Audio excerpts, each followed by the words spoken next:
Hey, Shalom Israel, Brother Reggie Jr. here. So today, guys, I'm going to be reading Numbers chapter 13, just picking up where I left off from last time. And as you guys can remember, in Numbers chapter 12, the Lord had to reprimand Miriam and Aaron because they got beside themselves and they began to speak against Moses because they were full of envy. Remember, Miriam, she tried to use, the Ethiopian woman that Moses married as a means of speaking against him, but really it didn't have anything to do with that. It had everything to do with envy. They was envious that he was in the position that he was in. Okay, and they were basically like, don't the Lord, he speak through us too. He use us too. And that was true. But the problem that they had was the fact that the Lord was using Moses to a higher capacity, and they hated that about Moses. But the Lord, you know, took them aside and told them, he said, hey, listen, Moses ain't got nothing to do. He has nothing to do with why he's in the position that he's in. Okay, just like our enemies that rule this earth, it's not because they're strong and so unified. No, they're in the position they're in because the Lord put him in that position. Well, that's what the Lord was trying to tell Miriam and Aaron. Hey, he's in the position he's in because of me. I chose him. I decided to use him, not the other way around.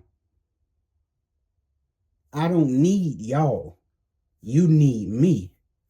So he told Miriam and Aaron, hey, I'm the one that do the choosing. I decide who gonna be the prophet, and he like, hey, if I decide I don't want to deal with Moses like a prophet, but I want to deal with him face to face and actually speak to him literally. Hey, I can do that because I'm God. Now, Moses didn't decide that. I decided that. Okay. And Miriam and Aaron knew they messed up too. And when the Lord got done talking to him, the Lord smote Miriam with full body leprosy. And she became white as smoke. So she was dark as night. But when the Lord was done with her, she basically was a whole white woman, white as snow. And she had to bear that punishment outside of the camp for 7 days. Okay. So that's pretty much where we left off, brothers and sisters. Now we're going to get into this Numbers 13.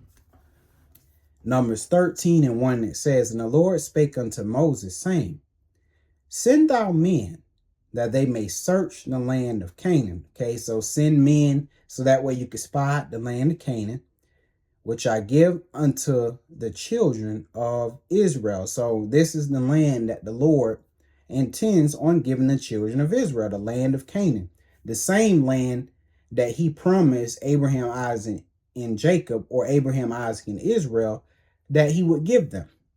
Okay. He says, of every tribe of their fathers shall ye send a man, every one a ruler among them. So basically, he was going to have 12 men go and spy out the land. Verse 3, and Moses, by the commandment of the Lord, sent them from the wilderness of Paran. And those men were the heads of the children of Israel. And these were the names of the tribe of Reuben: Shemua, the son of Zachor; of the tribe of Simeon, Shaphat, the son of Hori; of the tribe of Judah, Caleb, the son of Jephunneh; and of the tribe of Issachar, Igal, the son of Joseph; and of the tribe of Ephraim, Oshea, the son of Nun; and of the tribe of Benjamin, Palti, the son of Raphu; of the tribe of Zebulun, Gadiel, the son of Sodi; of the tribe of Joseph, namely of the tribe of Manasseh, because remember, Joseph is represented by two tribes, okay, Ephraim and Manasseh. Ephraim is the largest of all of the tribes, okay, even though Manasseh is the firstborn, but the Lord do what he wants. And it says, of the tribe of Joseph, namely of the tribe of Manasseh, Gadai, the son of Susi; of the tribe of Dan, Amiel, the son of Gamaliel; of the tribe of Asher, Sethur, the son of Michael; of the tribe of Naphtali, Nabi, the son of Vasfi, okay; of the tribe of Gad, Guel, the son of Makai; These are the names of the men which Moses sent to spy out the land. And Moses called Oshea, the son of Nun, Jeshua. Okay, so Oshea is actually Joshua. Okay, 11. And Moses sent them to spy out the land of Canaan, and said unto them, Get you up this way southward, and go up into the mountain, and see the land, what it is, and the people that dwelleth therein, whether they be strong or weak, few or many. Now, obviously, the Lord doesn't need the children of Israel to do any of this stuff like that. The Lord can just simply wipe the Canaanites out. That's all. The Lord, he needs no aid. He doesn't need any help. So it's very obvious that he's doing this for the children of Israel, mainly to test their faith, to see what their faith is looking like. Because remember, God don't need to do all of this stuff. But he does things the natural way for your faith, to see where you are in your walk with him. Okay, because all of this is a test for the children of Israel to see whether or not they trust in God. Do they have faith in him? Do they believe in him? That's what all of this is about. Okay, verse 19. And what the land is that they dwell in, whether it be a good or bad, and what cities they be that they dwell in, whether in tents or in strongholds. 20. And what the land is, whether it be fat or lean, whether they be wood therein or not. And be of good courage. So this is what Moses said. He said, be of good courage, and bring of the fruit of the land. Now the time was the time of the first ripe grapes. And remember, all of these men and women in the land of Canaan, all of these are black men and black women. They're all black brothers and sisters. We need to understand that. 21. So they went up and searched the land from the wilderness of Zin unto Rehob, as men come to Hamath. And they ascended by the south and came unto Hebron, where Ahadman, Shishai, and Talmai, the children of Anak, were in. And the children of Anak, they were giants, right? They were huge. It says, now Hebron was built 7 years before Zoan in Egypt. And they came unto the brook Eshcol, and cut down from thence a branch with one cluster of grapes. And they bare it between two upon a staff. And they brought of the pomegranates and of the figs. The place was called the brook of Eshcol because of the cluster of grapes which the children of Israel cut down from thence. 25. And they returned from searching of the land after 40 days. And they went and came to Moses and to Aaron and to all the congregation of the children of Israel unto the wilderness of Paran, to Kadesh, and brought back word unto them. So we're going to see what report these 12 men that represent each tribe bring back. Okay, so it says they brought back word unto them and unto all the congregation, and shewed them the fruit of the land. 27. And they told him to Mount Moses, and said, we came into the land whither thou sentest us, and surely it floweth with milk and honey. This is the fruit of it. So they brought back those cluster of grapes to show them, like, yo, look at the type of fruit that this land produced. Good fruit. So it was a land that produced well. It was a good land. 28. However, what else did they say? Nevertheless, the people be strong that dwell in the land, and the cities are walled and very great. And moreover, we saw the children of Anak there. Now, the fact that they said that's not an issue. The fact that, their cities are walled and very great, and children of Anak strong, that's not the issue. 29. It says, the Amalekites dwell in the land of the south, and the Hittites and the Jebusites and the Amorites dwell in the mountains, and the Canaanites dwell by the sea. Again, these are all black people in these lands, and by the coast of Jordan. 30. And Caleb stilled the people before Moses and said, okay, so this is what the Lord want to see. He want to see the reaction. Because, yeah, he let them see how the children in it, they were great. They were strong. Okay. He wanted them to see that the cities was great and walled up real high. Because he wanted to see the children of Israel's reaction. He wanted to see if they trust in him and believe in him, no matter what they seen. We know we are more than able. We can more than conquer this land with God on our side. Let's see. It says Caleb. So let's see Caleb's response. He stilled the people before Moses and said, let us go up at once, meaning let's not even waste no time. Let us go up at once and possess it. We don't even need to do no more talking. Let's just go right now and possess it. For we are able to overcome it. And why did Caleb say that? Because he knew he had the God of Israel on his side. See, Caleb was no fool.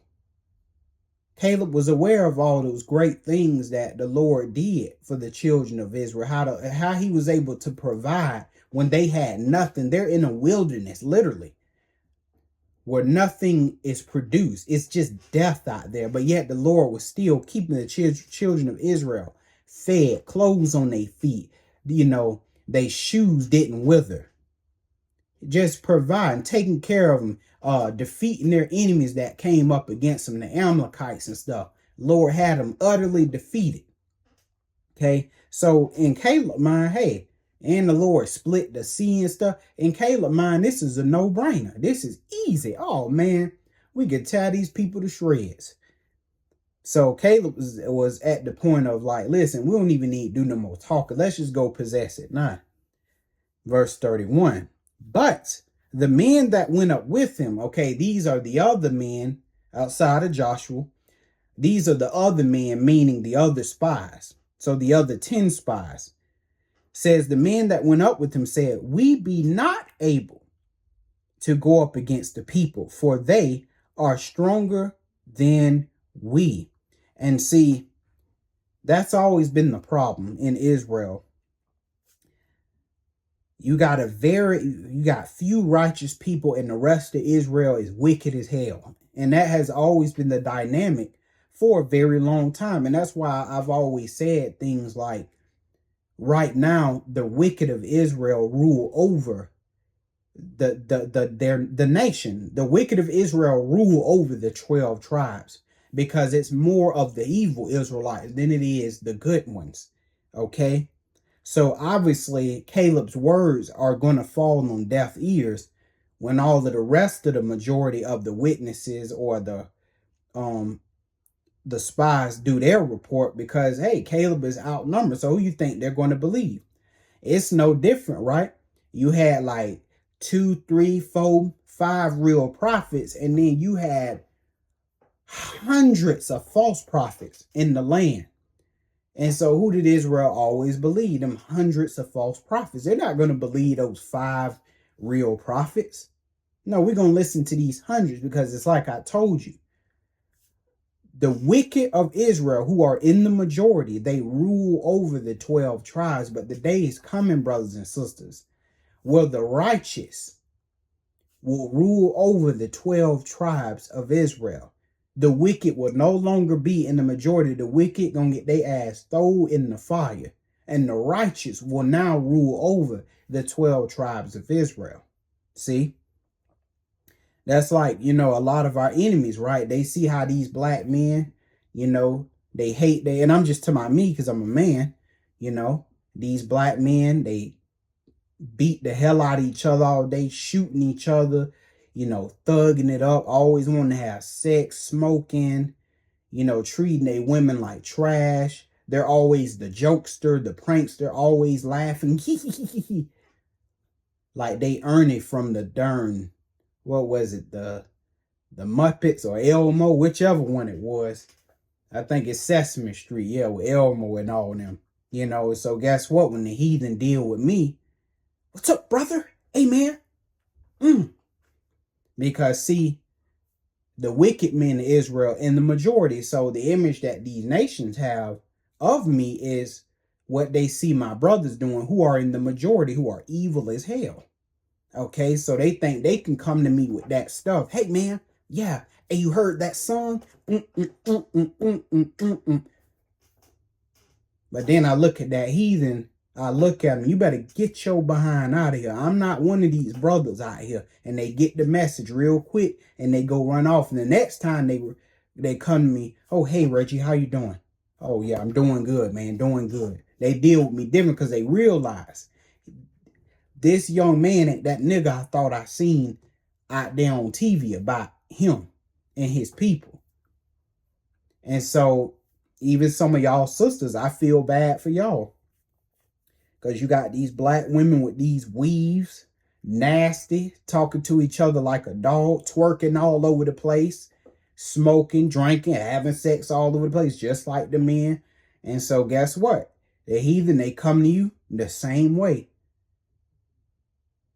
Hey, Tashika, how you doing? You gonna drop that thing? Because, hey, they think you like the rest of your wicked sisters who are in the majority. So they don't come to you and approach you like you're someone with sense or intelligence, you know, that can make good conversation. They don't come to you like that. That's right, Keisha, drop that thing. But you look at that heathen and they get the picture. Ooh, Keisha ain't who I thought she was. Ooh, this nigga here smart. See? But why is that their first impression of us? Because it's what I just explained right here. The wicked of Israel, they're in the majority. All right. But let's go ahead and get back into it. So in verse 32, this is what the evil majority, this is their report who Israel is going to believe.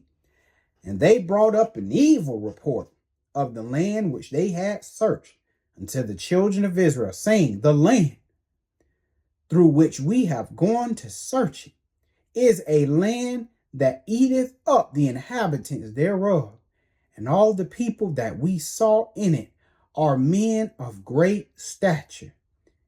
There we saw the giants, the son of Anak, which come out of the giants. In other words, imagine a land full of men and women that's tall like Shaq, huge, 7 foot, 9 feet, 13 feet. Okay, and that's what they were looking at. They weren't looking at, their eyes weren't fixated on the power of God. Their eyes was fixated on the mortality of men. That's what they were looking at. Oh man, look at that dude's shoulders, man. He gonna crush us. That's what they were looking at instead of looking at the power of God. Listen, I don't care how big these suckers are. I don't care what title, position they hold. My God can more than defeat them. He can utterly destroy them. I don't care who they think they are.